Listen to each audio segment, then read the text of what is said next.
What's going on, guys? Thanks for coming back to my channel. It means the world that you guys are here. Before we start the video, I saw a stat yesterday on my channel that 72%, give or take, are not subscribed to me, that watch my videos all the time. So if you could do me a favor, please hit that subscribe button if you haven't yet, turn on the notifications, drop a like for your boy, and comment, and let's get on with the video.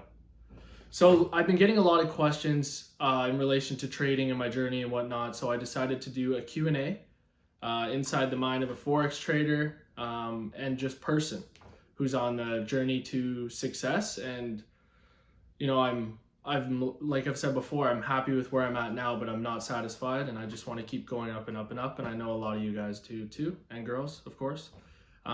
So yeah, let's just get right into the video. So the first question I have here is, what was your biggest challenge on the journey to consistency? There were so many challenges, it's insane. It's hard to pinpoint one. But I would say the biggest challenge I had was canceling out the noise from outside people that had no clue what they were talking about. It was difficult because we already know we're struggling, or not struggling, but no one starting to trade is going from here to here. That's just not how it works. It's a gradual, there's a diagram out there if you guys want to look it up, like the journey of a trader or something like that. And it shows up, I got this, down, up, all the way down, and it's like a roller coaster, like I've said before. So my biggest challenge, I'd say, was canceling out the noise from other people. How I did that was eliminate them from my life, to be honest, temporarily. Some of them stayed there and some are back in, but it's impossible to keep going where you want to go with outside noise, especially from people who don't know what they're talking about. My biggest advice here, only take advice in your craft from people who are where you want to be. Don't take advice from people who aren't where you want to be. It's just pointless. So that's that question. Hope that helps. Second question here. Have you ever revenge traded, and how to deal with it? Have I ever revenge traded? Yes, a million times. It's insane how many times I revenge traded. My buddy Brad and I were just making a joke the other day, actually, how we, at the very beginning of our journey, we would have like buys on, sells on, we'd be losing both somehow. And just your mind, it's 90% psychology, right? Trading. So revenge trading is a part of it at the very beginning, but it's important to not revenge trading. How I got over revenge trading was set a limit of trades per day for myself. Never wanted to risk more than 1%, 2% of my account. So break that into how many trades you want to take. For me, it was 2 trades. So I would set a limit. So if I took 1 trade and it was a loss, I would take a deep breath, calm the nerves down, and see what else was there. But if you're trading multiple pairs, I would suggest not trading that pair again for the rest of the day, and maybe jump on another trade on another pair if the opportunity is there. But yeah, revenge trading is a part of it completely. I know a lot of friends now that still deal with it, and myself, I haven't had a revenge trade in a while because I'm really honing in on patience and being consistent on my plan. But if I could say anything, don't sweat it about revenge trading at the beginning. If you keep making the mistake over and over and over again, you're not learning the lesson from that mistake. So you will keep dealing with the same circumstance until you learn, and then you can move past the plateau and continue your development. All right, guys, question number 3. What's your opinion on balancing a strict rule-based trading plan with the subjective nature of the market? So this is a great question, and I feel like it is very important to have a strict rule-based trading plan, especially at the beginning of your journey. And I still, even now, I wouldn't say I'm anywhere close towards the beginning of my journey, but I still can't preach it enough how important it is to have a trading plan and be strict to it. So what a lot of people don't realize is they think, okay, this is what my trading plan is going to be, blah, blah, blah, without doing any data behind it. The most effective trading plans are backed up behind data from back testing, forward testing, etc.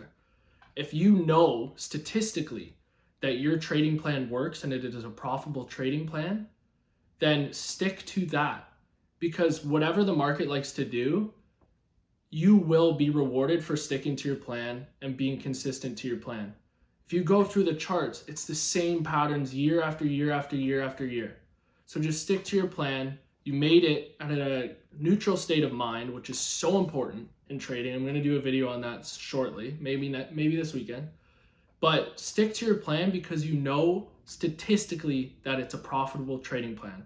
And it's funny, one of my members in my group, one of my buddies, Chris, he's been doing great sticking to his plan. And yesterday he weaseled away from it and took a couple losses. And it's funny how we can both agree, and a lot of people around me have said the exact same thing, that taking a trade to your plan is a win in itself. It's when you take a trade that's not to your plan that the market humbles you pretty much immediately. So to answer your question, I would say it's very important. Moving forward to the next question, how to deal with 4 to 5 losses in a row. So people don't know this, but last August was very tough for me. I was about 8 months into my trading journey, and I was pushed to my limit of exhaustion. I was waking up crazy hours, getting no sleep, working out, trading, putting so many external pressures on myself that August was nuts for me. It was probably one of the toughest months of my life mentally, and I was super depressed, and it showed in my trading. And that month alone, I think I lost every single trade I took. I think I lost like 20 trades in a row. Luckily, I was doing proper risk, but it was a nightmare for me. So if I can bounce back from that, anyone can bounce back from it. So when you're dealing with 4 to 5 losses in a row, if those are 4 to 5 losses in your trading plan that you know is consistent and you know is profitable, don't change anything and keep doing it if they are to your plan. Because it's when it's your plan, trading is a probability game, right? So if you're sticking to your plan and you know it's a profitable plan backed up by data, those losses, it's going to switch. The probability is going to switch to your side and into your favor if you consistently take those trades that you're supposed to take. It's when we take 2 losses in a row and then we start second guessing our whole trading plan and, oh no, maybe I should switch styles and all this stuff, that people really get stuck in the hell loop, they call it. So stick to your trading plan, and 4 to 5 losses is no big deal, because if you're doing proper risk to reward, that 4 to 5 losses can be wiped in one trade, less than one trade sometimes. So that's my advice, is just focus on where you're going and not the result of those previous trades. Shake it off. Next trade's coming around the corner, and just know that the probability is going to kick in soon in your favor. How to enter a trade with confidence. So it's funny, this kind of relates to the last question that we just had, but it's mainly about the importance of sticking to your edge and your trading plan. When I take trades that I know aren't to my plan, I'm way more anxious and on edge for the result of that trade, because deep down I know that I'm going against my trading plan. And a big thing for me was going counter trend. Counter trend was a big one where my confidence was not as high, and I would always get penalized for it. So if you take a trade that is to your plan and you know it fits, it ticks every single box, your confidence with that trade is gonna be great, because like I said earlier, if you stick to your plan, it's a win on its own. So by taking a trade to your plan, the confidence should be there. If it checks every box, take the trade. And I know it's gonna be nerve-wracking for a lot of people at the very beginning of your journey, but just look at it in the sense that, okay, this is to my plan. I know that these work over time, so I'm going to take it.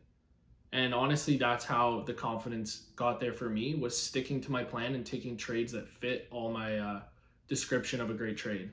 It's when I slip away that the market humbles me quick, and I'm pretty much anxious the whole trade, or I go to break even way too soon, or any of that nature. So I hope that helps you. This is a great question. This was asked a lot of times here, but I'm just going to go with the well-worded question from my boy Brad.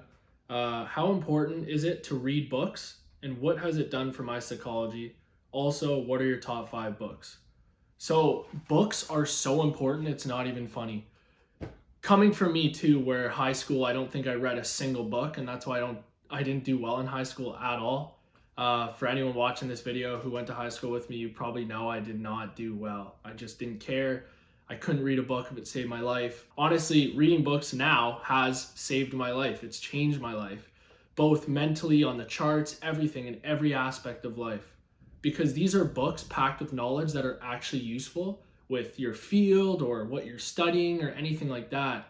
It's not these books that we're forced to read in high school and stuff. So it hits different. You actually want to read, and it's actually relaxing. I know back in the day when I would read in high school, the books, it stressed me out because you're doing something you do not want to be doing. And we all know it sucks. It's not an enjoying process. So by reading books that you actually are interested in and can help you, it's insane the growth that I've developed. Trading is 90% psychology, right? So I would suggest reading psychology books on human nature and how to control emotions and all of that stuff. Meditation. It's internal work that makes you a better trader. It's not just the external chart work and stuff like that. I'd honestly say that chart work is like 5% of it. The rest is all internal, mental game, increasing your self-awareness and realizing, okay, how do I calm myself down? Breathing techniques. There's so many things that we can do from books, so many things that we can learn from books that can change our lives in so many ways. It's not even funny. If I had to pick 5 books off the top of my head that were my favorite, I'd say Think, Grow Rich, Untethered Soul, Rich Dad, Poor Dad, USA, Think Like a Monk. I think that's 5. I hope so. If it's not 5, someone rip me in the comments for it. If I had to add one more trading related, I'd say Disciplined Trader. Actually, I'll add 2 more. Disciplined Trader and Trading in the Zone. Those are amazing books too for anyone getting into trading. And last but not least, guys, do you have a mentor, and have you ever had a mentor? So the reason my trading journey didn't go where I wanted it to go off the bat, I think, was because I didn't have a mentor. Trading's a lonely game, and I can't express enough how important it is to have a mentor. First mentor I have, who's a buddy of mine now, a great friend, we talk every single day, was BG Forex. He honestly changed my life. I wouldn't have been able to leave my 9-to-5 job if it wasn't for him, in all honesty, and I tell him all the time. And it's awesome that we've become so close. And I know you're watching this, BG. I appreciate you, bro. I appreciate you a lot. You changed my life. And then after that, we've become such good friends, and it's been great. And I can't explain how important it is to have a mentor. Right now, I have some other mentors as well of people I look up to, and I'd say Riz from Viper and Callum from Viper. Those guys help me out all the time. It is so important, guys, to have a mentor. I can't explain it, because you get to learn through their mistakes in their 5, 6, 7 years of trading. So wouldn't you want to do that? You're not shortcutting it, but you're learning from them who learned from their mistakes, if that makes sense. And that's what I try to do to my friends now that are trading. I try to pass down my mistakes so they don't make those mistakes. So it's still the exact amount of effort, but you're kind of cutting pointless turns and learning from people who are where you want to be. And I appreciate you guys so much, my mentors and the people who have mentored me. Like I just said, it means the world to me. I know this is a little off topic, but I can't express it, how important it is to have a mentor. And I hope that helps. So guys, that ends the video. I appreciate you all so much. I'm so grateful that I get to do this, and I'm so grateful that you tune in every single week to watch my videos. Like I said, please subscribe, please like, please comment. Helps me in the algorithm, and I'll see you guys this weekend. Take care, everyone, and remember, 1% better every single day. Thanks.